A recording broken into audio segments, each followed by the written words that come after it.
আল্লাহ আমার রব, এই রবি আমার সব। দামে দামে তুন মনে তারি অনুভব। তোমার দুনিয়াতে আমি যেদিকে তাকাই, অথই নিয়ামতে ডুবে আছি সবাই। পাক পাখালির গানে শুনি তসবি কলরব, তসবি কলরব। আল্লাহ আমার রব, এই রবি আমার সব। আসসালামু আলাইকুম। প্রিয় দর্শক, আপনারা যারা দেশে আছেন প্রবাসে, সবাইকে জানাই অনেক অনেক প্রীতি ও শুভেচ্ছা। শুরু হলো আপনাদের প্রশ্ন নিয়ে আপনাদের এই প্রিয় অনুষ্ঠান আপনার জিজ্ঞাসা, এনটিভি আয়োজিত এবং লাভেলু নিবেদিত। আপনাদের সাথে আছি আমি জয়নুল আবেদিন আজাদ। আর আজকে আমাদের মাঝে অতিথি হিসেবে উপস্থিত আছেন বিশিষ্ট আলেম ডক্টর মোহাম্মদ মতিউল ইসলাম। আসসালামু আলাইকুম রহমতুল্লাহ বারাকাতুহু।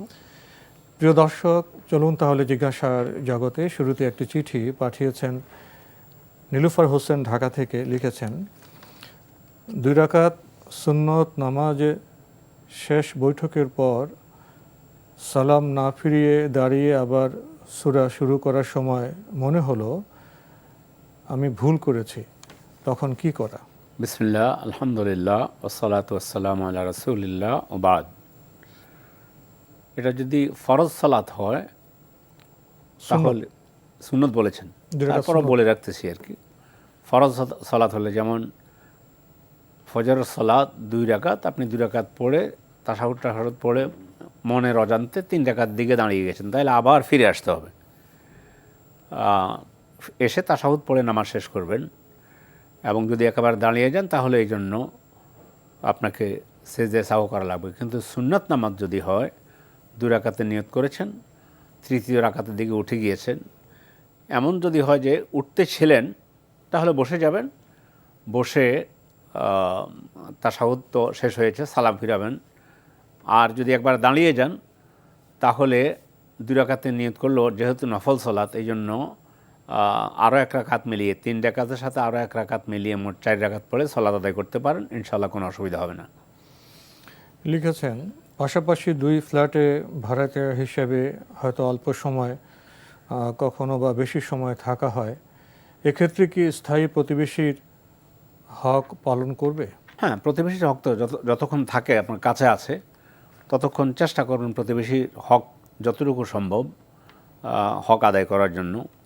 তাদের দুঃখে দুঃখী হওয়া, সুখে সুখী হওয়া, প্রয়োজনে সহযোগিতার প্রয়োজন হলে সহযোগিতা করা ইত্যাদি। যতদিন আপনার কাছাকাছিতে থাকবে সেই হিসাবে তিনি আপনার নিকট থেকে প্রতিবেশীর হক হিসাবে তিনি সব কিছুই পাবেন। এটা সময়ের উপর নির্ভরশীল নয় যে অল্প সময় বা বেশি সময়, না সেটা নয়। যতদিন প্রতিবেশী থাকবে ততদিন মানে তিনি অধিকার পাবেন, আপনি অধিকার পাবেন প্রতিবেশী হিসাবে। লিখেছেন, আমি এখন কারণ ছাড়া আসরের আগের সুন্নত ছাড়ি না, তবে শুনেছি আসরের সুন্নত এবং ঈশার নামাজের আগের সুন্নত ইচ্ছা করেই মাঝে মাঝে ছাড়তে হয়, এই নিয়মটা কি ঠিক? হ্যাঁ, এটা মানে একটু সুন্নাহ জায়েদা, অতিরিক্ত সুন্নাত, এটা করা অপরিহার্য কোনো কিছু নয়। আর রাসূল সাল্লাল্লাহু আলাইহি সাল্লাম তিনি যেটা সবসময় করার জন্য উদ্বুদ্ধ করেছেন, সুন্নাহ মুআক্কাদা 12 রাকাত, ফজরের আগে 2 রাকাত, জোহরের আগে 2 রাকাত এবং পরে 4 রাকাত, জোহরের আগে 4 রাকাত পরে 2 রাকাত, মাগরিব সালাতের পরে 2 রাকাত, ইশার সালাতের পরে 2 রাকাত। এই হলো 12 রাকাত সুন্নাহ মুআক্কাদা, অথবা কোনো কোনো বই পুস্তকে সুন্নাহ রাতিবা এই শব্দ দেখবেন। আর বাকিগুলো আল্লাহ রাসূল ওইভাবে কন্টিনিউ করেন নাই। এই দৃষ্টিকোণ থেকে কেউ কেউ বলেছেন যে আসরের আগে যদি আমি নামাজ পড়ি, 4 রাকাত সুন্নাত পড়ি, তাহলে এটা একবার কন্টিনিউ না, মাঝে মধ্যে বাদ দেয়া এটাই উত্তম। কিন্তু পড়লে একবার হারাম হয়ে যাবে বিষয়টা এমন না, একবারে নিষেধ পড়া এটা নয়, তবে মাঝে মধ্যে ছেড়ে দেওয়াটাই উত্তম। আপনাদের কাছেই শুনেছি ইশরাক, চাস্ত, দোহা একই নামাজ, তবে ফজরের ফরজ নামাজের পর একই বসায় ইশরাক নামাজ পড়লে এক উমরার সওয়াব পাওয়া যায়। এই একই নামাজে কি প্রচলিত চাস্ত সূর্য উত্তপ্ত হওয়ার পর নামাজের ফজিলত শরীরের হাড়ের সদৃশ্য পাওয়া যাবে? হ্যাঁ, মানে চার্চ কিন্তু ফার্সি শব্দ, চার্চ আরবি না। ইশরাক বা দোহা ওইটার আরবি হলো চার্চ। এই হিসাবে এই তিনটেই একই সলাৎ, যেটা সূর্য উঠে যাওয়ার পরে পড়লে যে মানে সওয়াবের কথা বলা হয়েছে সেটা আপনি পাবেন। এবং আল্লাহ রাসূল সাল্লাল্লাহু আলাইহি সাল্লাম নিজেও এই আমলটা করেছেন। এই আমল করলে যে সওয়াবের কথা বলা হয়েছে, শরীরের অঙ্গ প্রত্যঙ্গের সদকা হিসেবে বলা হয়েছে, সেটা ফজরের পরে সলাৎ আদায় করার পরে সেখানে সূর্য উদয় হওয়া পর্যন্ত অপেক্ষা করে তারপরে সলাৎ আদায় করবেন।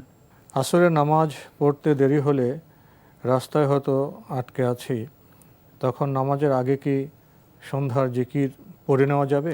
সন্ধ্যার জিকির তো আপনি করতে পারবেন। সন্ধ্যার জিকিরের সাথে নামাজের কোনো সম্পর্ক নেই। সন্ধ্যা নেমে আসলে সন্ধ্যার জিকির আপনি করবেন। নামাজ পড়তে পারেন না এমন পরিস্থিতিতে পড়ে গেছেন যে নামাজ পড়ার কোনো সুযোগ পাচ্ছেন না আপনি, এটা একটা বিষয়। আর সন্ধ্যার জিকির আরেকটা বিষয়, আলাদা বিষয়। প্রভাতে উপনীত হলে প্রভাতে উপনীত হওয়ার জিকির যেগুলো, দোয়া যেগুলো, সেগুলো পাঠ করব। সন্ধ্যায় উপনীত হলে সন্ধ্যায় উপনীত হওয়া দোয়া পাঠ করব। নামাজ পড়া না পড়ার সাথে এটার কোনো সম্পর্ক নেই। কোনো বৃদ্ধ হঠাৎ রাস্তায় অসুস্থ হয়ে পড়লে কারো সেবায় যদি বলেন, আমি 30 বছর যাবৎ মসজিদে মুয়াজ্জিন ছিলাম, তোমাকে না নিয়ে আমি বেহেশতে যাব না, বেহেশতে যাওয়ার কতটুকু মজবুত সিঁড়ি এটি? এটা এই ধরনের তো কোনো বিষয় না যে এই ধরনের সেবা দেওয়ার কারণে জান্নাতে চলেই যাবে। এটা বলা যেতে পারে দোয়া এভাবে, তোমাকে ছাড়া যাব না এইভাবে না বলে দোয়া করা যেতে পারে যে আল্লাহ আমাকে এবং আপনাকে, আপনি আমার যে উপকার করেছেন, আমাদের দুজনকে আল্লাহ তাআলা আখিরাতেও একজনের সাথে আরেকজনের সাক্ষাৎ হওয়ার তৌফিক দান করুন, অথবা আমাদেরকে আল্লাহ তাআলা আমাদের দুজনকে জান্নাত দান করুন। এই ধরনের কথা বলা যাবে। কোরআনে কারিমে এসেছে, আল্লাহ বলছেন আল আখিল্লাউ ইয়াওমা ইযিন বাদুহুম লিবাদিন আদু ইল্লাল মুত্তাকিন। অন্তরঙ্গ বন্ধু একজন অপরজনের শত্রুতে পরিণত হবে দিন বিমুখ হওয়ার কারণে। অন্যজনের কারণে দিন বিমুখ হয়ে গিয়েছে, এই শত্রু হয়ে যাবে। শুধুমাত্র তাকওয়ার ভিত্তিতে, আল্লাহ ভীতি এর ভিত্তিতে এবং কোনো ন্যাক কাজের ভিত্তিতে একজন অপরজনের সাথে কিয়ামতের দিনও তাদের সে সাক্ষাৎ হবে। এই জন্য দোয়া করা যেতে পারে, আপনি আমার যে উপকার করলেন, আল্লাহর কাছে দোয়া করি আমাকে এবং আপনাকে আল্লাহ তাআলা জান্নাতেও একাত্রে আমাদের দেখা সাক্ষাৎ হওয়ার তৌফিক দান করেন। এই দোয়া করা যেতে পারে। কিন্তু আপনাকে ছাড়া আমি জান্নাতে যাব না, কথাটা এভাবে বলা ঠিক হবে না। তাহলে নিজেভাবে নিশ্চিত হয়ে গেল, নিশ্চিত হয়ে গেল আমি জান্নাতে যাব এবং যাওয়ার সময় আপনাকে নিয়ে এরকম বাক্যবিন্যাস ঠিক হবে না। প্রিয় দর্শক, আমাদের হাতে আরও একটি চিঠি, এটি পাঠানো হয়েছে ব্রিটিশ ইন্টারন্যাশনাল স্কুল, দনিয়া, ঢাকা থেকে। চিঠির শুরুতে আপনি দোয়া করেছেন ডক্টর মোহাম্মদ সৈফুল্লাহ স্যারের দীর্ঘ ন্যাক হায়াত কামনা করেছেন। আল্লাহ তাআলা তার স্মরণ শক্তি বাড়িয়ে দিন এবং তাকে দিনের ব্যাপারে পরিপূর্ণ হিকমত হিম্মত দান করুন, আমিন। আপনি লিখেছেন, বিনা হিসেবে বিনা আযাবে 70,000 মানুষ জান্নাতে যাবে, এদের কয়টি গুণ থাকা লাগবে? এই মুহূর্তে আমি এই বিষয়টি আমি স্মরণ করতে পারছি না। এটা ইনশাআল্লাহ আমি পরবর্তীতে কোনো এক সময় জেনে এটা জানাবো ইনশাআল্লাহ। আরও লিখেছেন, 70,000 সংখ্যাটি কি সুনির্দিষ্ট, নাকি ওই গুণ যাদের থাকবে তারা সবাই এর অন্তর্ভুক্ত হবে? 70 বলতে 70,000 এই শব্দটা আরবরা ব্যবহার করত মানে সংখ্যায় অধিক বোঝাবার জন্য, অনেক বোঝাবার জন্য। কখনো কখনো সংখ্যায় অনেক বোঝাবার জন্য 70,000 বলা হয়েছে। এটাই অধিকাংশ ওলামায়ে কেরাম বলেছেন যে 70 বলতে শুধু 70,000-এর মধ্যে সীমাবদ্ধ নয়, বরং আধিক্য বোঝাবার জন্য এই শব্দ বা আরবদের মধ্যে ব্যবহারের রীতি আছে। কেউ ঝাড়ফুঁক চাইলে তাকে শরিয়া অনুযায়ী ঝাড়ফুঁক দিলে কি 70,000-এর অন্তর্ভুক্ত থাকা যাবে? না, ওটা তো কেউ ঝাড়ফুঁক চাইলে কাউকে ঝাড়ফুঁক করলে 70,000 অন্তর্ভুক্ত হবে, এটা সহিহ কোনো বর্ণনা তো আমি পাইনি। এমনি শরীয়তসম্মত ঝাড়ফুঁক করা জায়েজ আছে। আর সেটা হচ্ছে ঝাড়ফুঁক করার সময় যেমন সূরা ফাতিহাটা পড়বে, পড়ে পানিতে ফুঁ দিবে, তখন একটু জোর করেই পড়া উচিত, যাতে করে সে বুঝতে পারে যে আমি ইসলামী শরীয়তসম্মত কোরআনের কোনো অংশ পানিতে পড়ে পানিতে ফুঁ দিলাম।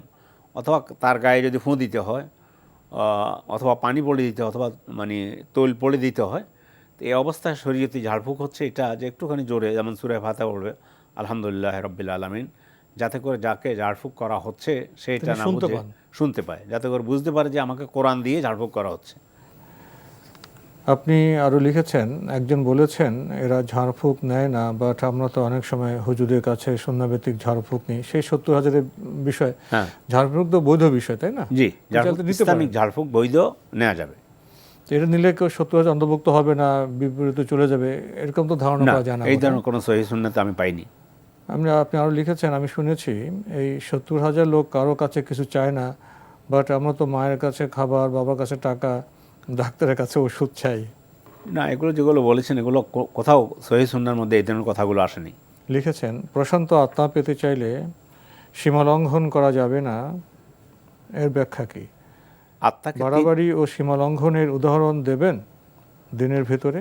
না, আপনি যেটা বলেছেন মানে সেটা হচ্ছে নফসকে, আত্মাকে 3 ভাগে ভাগ করা হয়েছে। একটা হলো নফস মুতমাইন্না, ইয়া আইয়াতুহান নাফসুল মুতমাইন্না ইরজিই ইলা রাব্বিকি রাদিয়াতাম মারদিয়া ফাদখুলি ফি ইবাদি ওয়াদখুলি জান্নাতি। এটা হলো নফস মুতমাইন্না। যেটা এই মুতমাইন্না অধিকাংশ ওলামায়ে কেরাম বলেছেন যে এটা হচ্ছে নবী রাসূলদের। আবার কেউ কেউ বলেছেন যে না, আল্লাহর প্রিয় বান্দা সকলেরই আল্লাহ তাআলা নফসে মুতমাইন্না দান করবেন, যারা পরিতৃপ্ত আত্মা যেটাকে বলা হয়। 2 নম্বরে বলা হয়েছে তিরস্কৃত আত্মা। সেটা হচ্ছে আল্লাহ তাআলা সূরা কিয়ামার মধ্যে বলেছেন, লা উকসিমু বিয়াউমিল কিয়ামাহ ওয়ালা উকসিমু বিন-নাফসিল লাওয়ামা। আমি কিয়ামতের শপথ করছি, তিরস্কৃত আত্মার শপথ করছি।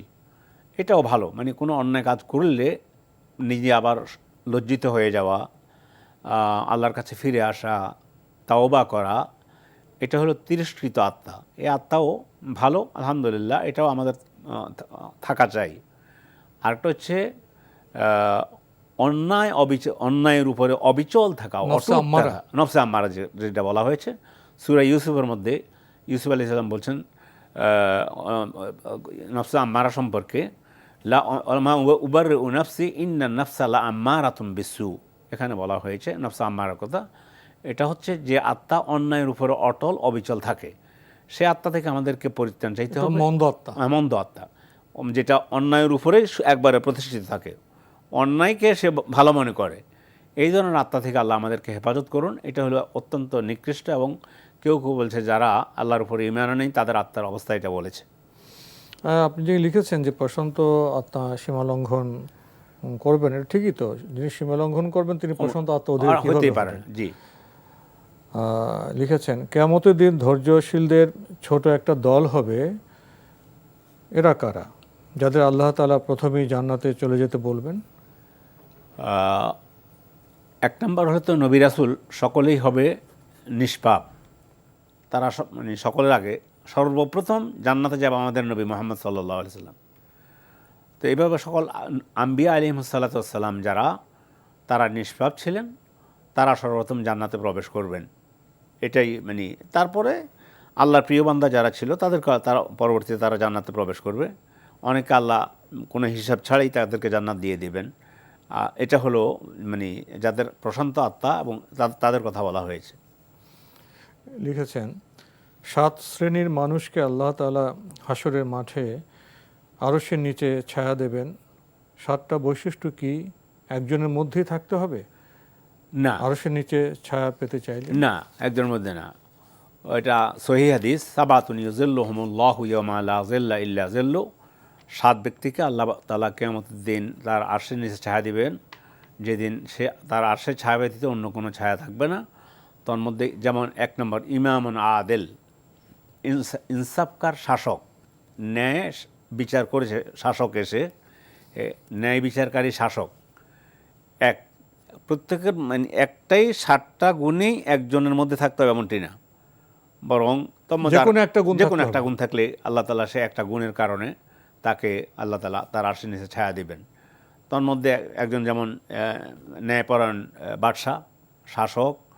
এরপরে ওই 2 ব্যক্তি যে একজন অপরজনকে ভালোবেসেছে আল্লাহর জন্য, ওই ব্যক্তি যে দান করেছে তার বাম হাত জানে না ডান হাত কি দান করেছে, ওই ব্যক্তি, যে ব্যক্তি রাতের আঁধারে আল্লাহর কাছে কান্নাকাটি করে মানুষ যখন ঘুমায়, তারপরে হলো ওই ব্যক্তি যে ব্যক্তিকে কোনো সুন্দরী রমণী তার দিকে আহ্বান করেছে, ডেকেছে কিন্তু খারাপ কাজ করার জন্য, কিন্তু তখন সে বলে যে আমি আল্লাহকে ভয় করো।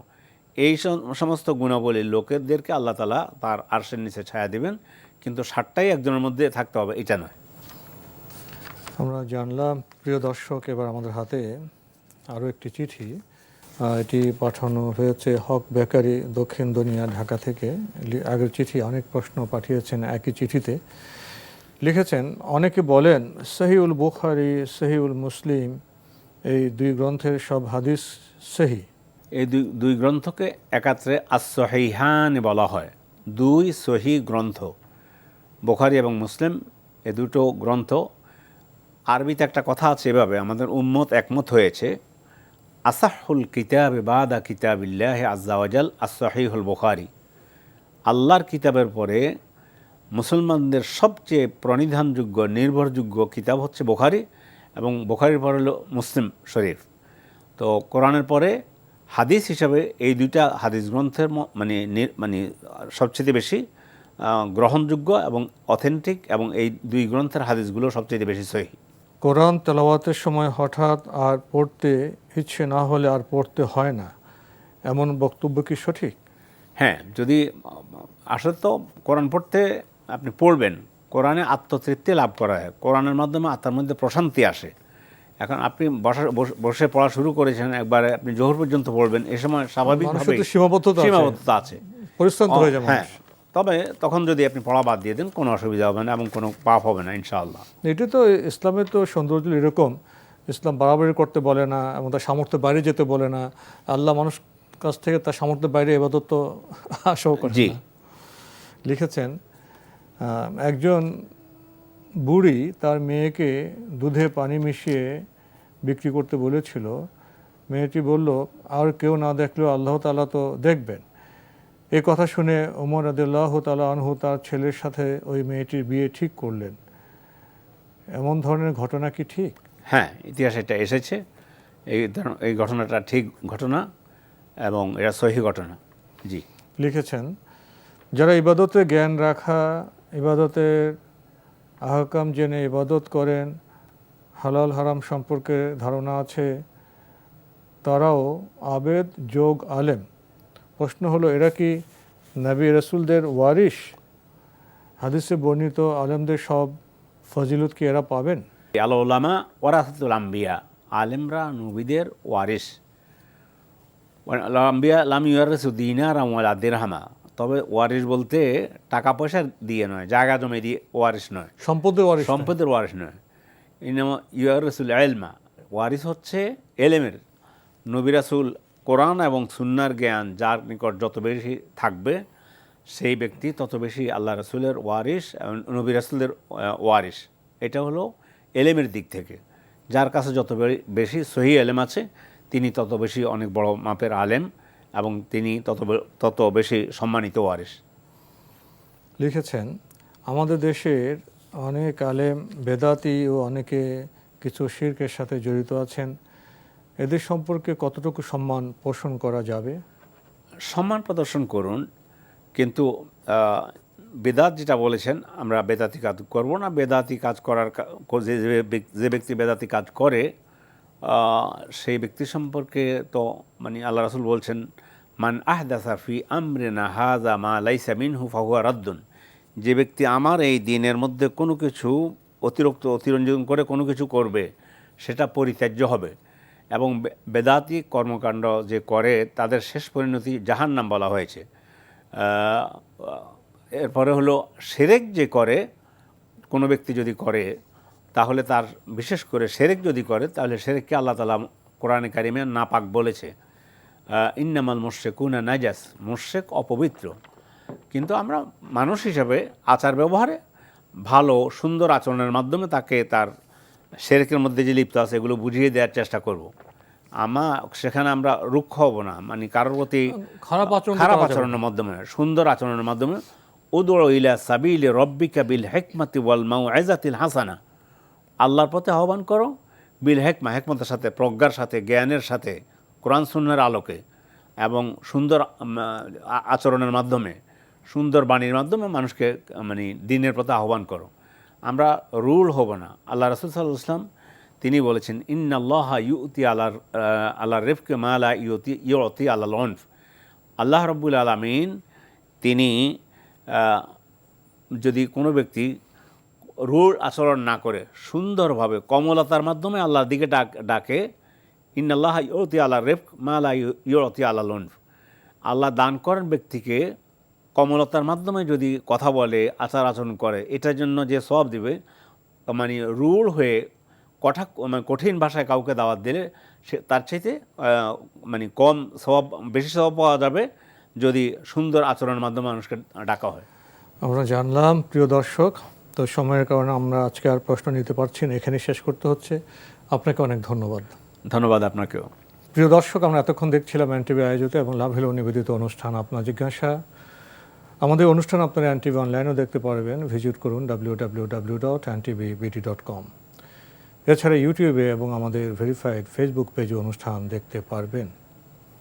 শেষে যে বিষয়টি আমাদের সামনে পেশ করা হলো প্রশ্নের আকারে, যে অনেক আলেম বেদাতি কাজ করেন, শিরকের সাথে কেউ কেউ জড়িত আছেন, তাদের সম্মান করা যাবে না কিনা, তাদের সাথে আচরণ কেমন হবে। আমরা জানলাম আমরা তো শিরক বা বেদাত অবশ্যই গ্রহণ করব না, ভুলের কারণে, ভ্রান্তির কারণে। কিন্তু মানুষ হিসেবে আমরা মানুষের সাথে কখনো অন্যায় বা খারাপ আচরণ করব না, কারণ ভালো আচরণের মাধ্যমে মানুষের সংশোধন করা যায়, ভুল দূর করা যায়। আসুন এসব বিষয়ে আমরা আরও সচেতন থাকি সতর্ক। চিঠি লিখুন, প্রশ্ন পাঠান আমাদের ঠিকানায়। পরিচালক আপনার জিজ্ঞাসা, এনটিভি, বিএসসি ভবন, 7ম তলা, 102 কাজী নজরুল ইসলাম এভিনিউ, কারওয়ান বাজার, ঢাকা 1215। আপনারা ইমেলও করতে পারেন। আমাদের ইমেল অ্যাড্রেস আপনার জিজ্ঞাসা @ntvbd.com। প্রিয় দর্শক, মহান আল্লাহ আমাদের সবাইকে নিরাপদে রাখুন শান্তিতে। আসসালামু আলাইকুম। আল্লাহ আমার রব, এই রবি আমার সব, দামে দামে তুন মনে তারি অনুভব। আল্লাহ আমার রব, এই রবি আমার সব।